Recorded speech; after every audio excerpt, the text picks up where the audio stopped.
Praise the lord. యేసుక్రీస్తు దివ్యనామంలో ఉదయకాల సమయంలో ప్రభుతో ప్రతిదినం అనే ఆధ్యాత్మిక కార్యక్రమాన్ని వీక్షించుచున్న దేవుని బిడ్డలైన మీ అందరికీ నా హృదయపూర్వక వందనాలు తెలియజేస్తున్నాను.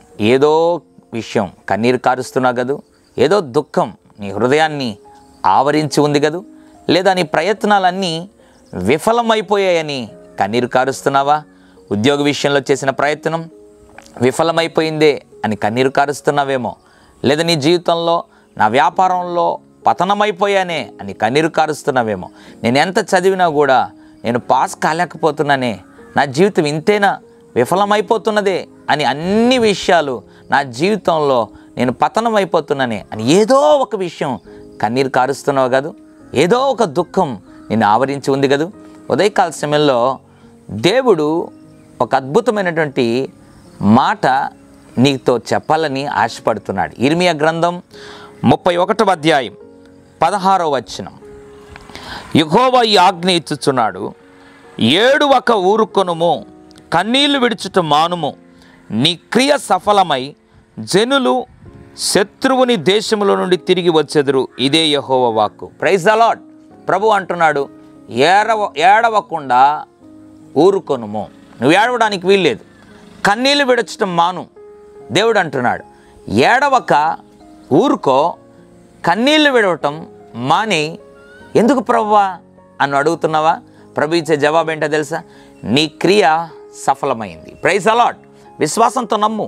2021వ సంవత్సరం వరకు నీ జీవితంలో అన్నీ విఫలమైపోయి ఉండొచ్చు. అందువలన 2022వ సంవత్సరంలో అడుగుపెట్టినా కూడా ఇంకా నా జీవితం ఎప్పుడు బాగుపడుతుంది అని కన్నీరు కారుస్తున్నావేమో. దేవుడు అంటున్నాడు, వై ఆర్ యు క్రయింగ్? ఏడవకుండా ఊరుకో, కన్నీళ్ళు పెట్టడం మాని. ఎందుకంటే నీ క్రియ సఫలమైంది. Praise the lord.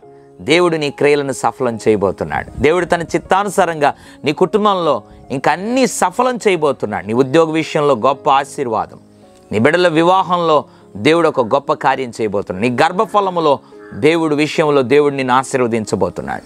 నీ ప్రమోషన్ విషయంలో దేవుడు సహాయపడాలని ఆశపడుతున్నాడు. నీ పరిచర్యలో ఇంతవరకు బహుశా చేసినవన్నీ కూడా విఫలమయ్యాయేమో, ఇక మీదట దైవ చిత్తానుసారంగా చేయి, దేవుడు సఫలం చేయబోతున్నాడు. అందుకోసమే ఏడవకుండా ఊరుకో, కన్నీళ్ళు పెట్టడం మానేయి అని నేను అనటం లేదు, నిన్ను సృజించిన దేవుడే చెప్తున్నాడు. ఇంకెందుకు నీ జీవితంలో ఏడుపు? దేవుడు చెప్తున్నాడు కదా ఏడవకుండా ఊరుకోమని.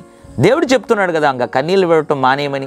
ఇంకా నీ జీవితంలో లేదు ప్రభువా, నేను ఏడవకుండా ఉండలేను, నేను కన్నీరు విడవకుండా నా జీవితంలో ఉండలేను అని నీ జీవితంలో అలాగే సాగిపోతే నీకే నష్టం. లేయి విశ్వాసంతో, ఇక ఏడవను ప్రభువా, నీవు చెప్తున్నావు, నీవు దేవుడు కాబట్టి నీ మాట సత్యం, నేను నమ్ముతున్నాను ప్రభువా, ఇక నేను ఏడవను, ఇక కన్నీరు విడవను, విశ్వాసంతో నమ్ముతున్నా, నా క్రియ సఫలము చేసిన దేవునికి స్తోత్రం అని హృదయపూర్వకంగా చెప్పి చూడు.